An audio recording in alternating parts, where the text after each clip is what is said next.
Okay, let's unpack this. We've spent some time recently looking at how nations navigate moments of deliberate external pressure. Mm-hmm. It's easy to just see the surface events, right?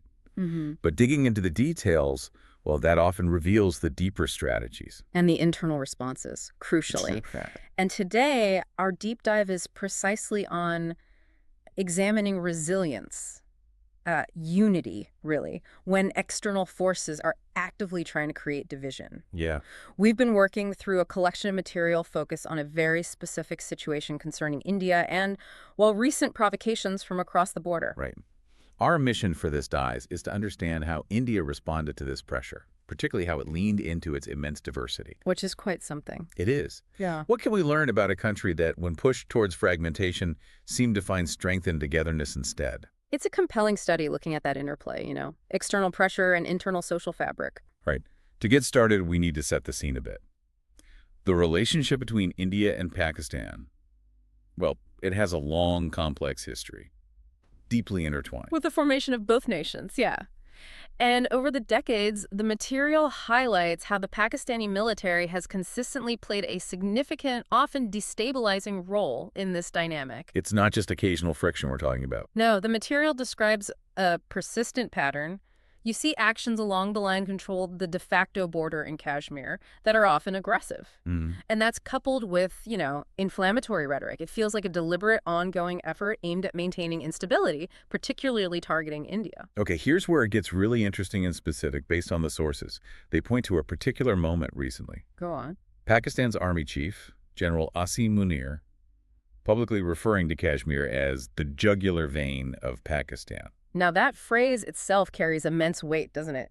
Steeped in history, politics. Absolutely. Yeah. But the material makes it clear this wasn't just symbolic rhetoric. It was followed by tragic, concrete actions on the ground. Yes. The sources highlight the horrific terror attack in Pahalgam. That was April 22, 2025. Pahalgam. You might know it. Beautiful valley in Kashmir, often called mini Switzerland. Stunning place. And tragically, that scenic setting became the site where 26 tourists lost their lives. The sources are specific, noting this included a Nepalese citizen, Sudup Nupain, among others. And the group identified as responsible. The Resistance Front, or TRF, which the material links directly as a proxy for Lashkar-e-Taiba. And the source material is quite clear in connecting this attack and TRF back to Pakistan. The specific targeting of tourists, especially in a place known for its beauty, part of a pilgrimage route. It seems designed to maximize disruption and fear, right? That's how it reads. Mm-hmm. And the intent, as interpreted by the sources, appears quite strategic to exploit India's internal diversity. Specifically to spark communal division, hoping to ignite conflict between different religious groups within India. That seems to be the consistent playbook described. Find the seams, push on them, and hope the fabric tears. But here's the twist.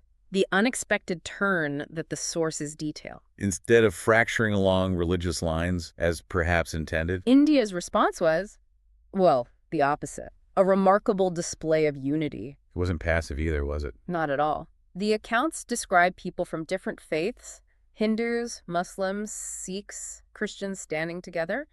It wasn't just a lack of conflict. It was an active demonstration of solidarity. Like what? Community vigils were held, people from different faiths shared meals, offered support to affected families, literally shoulder to shoulder in many places. This ground level coming together is a powerful thread running through the material. So it wasn't just a media narrative, it was lived experience. Seems so. And beyond that popular response, the sources also detail swift, significant official reactions from the Indian government. One major move was suspending the Indus Waters Treaty. Ah, yes, that's a diplomatic lever with real weight.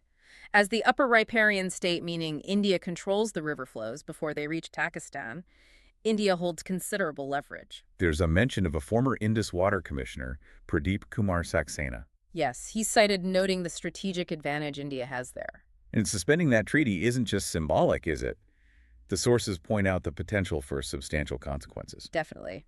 Particularly for Pakistan's agriculture sector. It employs a huge percentage of their workforce and is highly dependent on those rivers. Suspending the treaty is a direct way to raise the cost for Pakistan's actions. by impacting a critical part of their economy. Exactly. It's a move that goes beyond military or security responses and touches an economic nerve. Alongside that, India's Union Home Minister Amit Shah was quoted unequivocally, wasn't he, saying the culprits will not be spared. Strong words, and we saw other concrete steps too, suspending visa services for Pakistani nationals. Right, and closing airspace for Indian airlines traveling over Pakistan. These are measures designed to increase pressure, signal a significant shift. And importantly, the security apparatus went into high gear.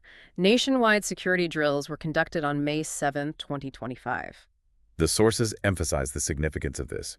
They note it was the first time such extensive drills had been carried out across the country since the wars of 62, 65, and 71. That indicates a level of preparedness, a seriousness in the response that hadn't been seen in decades. One of the most compelling parts of the material for me was hearing the voices of solidarity from various leaders, communities across India. In Jammu and Kashmir itself, Chief Minister Omar Abdullah strongly condemned the attack. Yeah. And this is backed by an all-party resolution in the state. That level of political consensus, especially right after a tragedy in a sensitive region like Kashmir, is quite telling, isn't it? It really is. It signals a unified political front rejecting the violence and its divisive intent. And the sources highlight voices that cut even deeper, like the spiritual head of Ajmer Sharif Dargah, Syed Zainul Abidin Ali Khan. Ah, yes. He issued that powerful statement. No religion gives anyone the right to shoot someone after asking their religion. Just cuts right through it. Incredibly impactful because it directly refutes the idea that these attacks are, legitimately religiously motivated. It's a voice from within a major religious institution condemning the very premise. And you saw politicians from various states, different parties, showing unity, figures like Andhra Pradesh's chief minister and Chandra Babu Naidu. Even Uttar Pradesh's Congress chief Ajay Rai showed solidarity, albeit with a touch of local flavor. Ah, yes. The sources mention him tying a toy Rafale jet with lemon and chilies, a traditional protective measure. It might seem like a small detail, but it illustrates how deep the sentiment of standing together went, even allowing for individual, maybe slightly theatrical expression. Yeah, that detail stuck out. It shows the message of unity translating into diverse cultural contexts. And crucially, as we mentioned, this wasn't limited to prominent figures. Right, back to the community level. Exactly. The sources describe actions in villages, cities across the country, people coming together across faiths for vigils, sharing food, simply being there for each other. This organic solidarity, it's presented as a core element of the response. This brings us to a central theme the material keeps coming back to. India's diversity as its underlying strength, almost like a superpower. Well, you're talking about a nation of over 1.4 billion people, 22 officially recognized languages, countless dialects, this tapestry of religions, traditions, cultures. It's incredibly complex, and the sources explore how this complexity, maybe paradoxically, can breed resilience. There's a fascinating observation noted about names in the Indian subcontinent. How many Muslims often carry Arabic or Persian names? Unlike places like Indonesia, where local naming conventions are more common among Muslims. Right.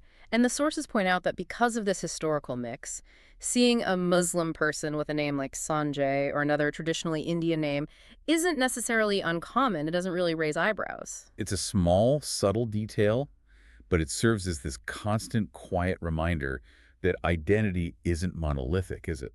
Not at all. It's a vibrant mosaic. Different cultural, regional influences just mingling together. And this isn't just passive coexistence.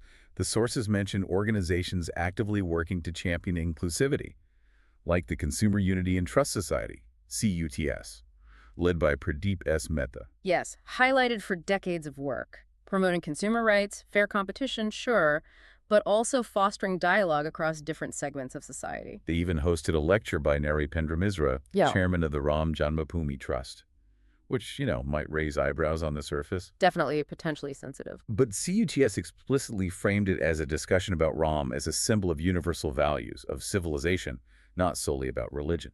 And that move, as described, underscores a conscious effort to find common ground, inclusive perspectives, even when discussing potentially sensitive figures. It's about emphasizing shared heritage, shared values that can transcend religious lines. It highlights that deliberate cultivation of a broader national identity alongside individual religious or regional ones. Now, if we contrast this picture, India's response, its diverse strength, with how the Pakistani army is presented in the sources, well, you see a very different dynamic. The material details a long history of the Pakistani military's involvement, not just against India, but its deep entanglement in the nation's political life. Including its role in the 1971 war, the creation of Bangladesh, and its documented history of sponsoring terror groups. And General Munir's recent maneuvers, potentially securing a 10-year tenure as army chief. Cited as further evidence of the military's pervasive influence within the government, effectively institutionalizing what's often called the deep state, where the military holds significant, often unchecked, power behind the civilian facade. And this pattern of stirring trouble, according to the sources, isn't limited to India. No, it extends to places like Myanmar, Bangladesh, even potentially influencing sensitive discussions around humanitarian issues, like a proposed Rohingya corridor, raising concerns about misuse for smuggling or just creating instability. It paints a picture of a military institution deeply invested, it seems, in fostering regional instability. Which stands in stark contrast to the picture of India's response here, which seemed focused internally on consolidating unity and externally on diplomatic and economic pressure, rather than, say, fueling further conflict through proxies. Bringing it back to India's strategic response, that suspension of the Indus Waters Treaty really encapsulates the shift, doesn't it? It does. Its leverage India possesses, specifically because of geography, its position upstream. And Pradeep Kumar Saxona's points, as you mentioned, underscore that this isn't theoretical. No, it's a practical tool. It can impact Pakistan's agricultural output, which in turn impacts food security, employment for a significant portion of their population. It's a way of signaling that these provocations have tangible consequences, far beyond the immediate security realm. So what does this all add up to? The sources present India's unity in the face of provocation as a powerful asset, maybe its most significant one. But the material also acknowledges, this doesn't make the challenges disappear. The activities linked to the Pakistani army continue. The fundamental tension remains. And internally, India faces that ongoing challenge, doesn't it? Balancing robust security measures, especially after an attack targeting civilians with safeguarding democratic rights, civil liberties. Right. Pradeep S. Mehta from CUTS is mentioned as someone who has consistently raised the importance of that balance. And then you have figures like Kapil Sibal suggesting India push for Pakistan to be globally declared a terrorist organization.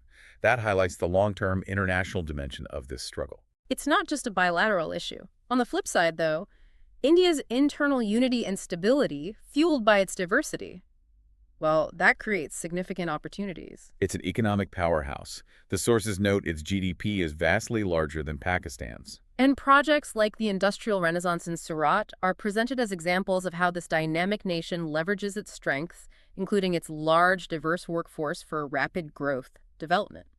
And India is increasingly taking a leading role on the global stage, isn't it?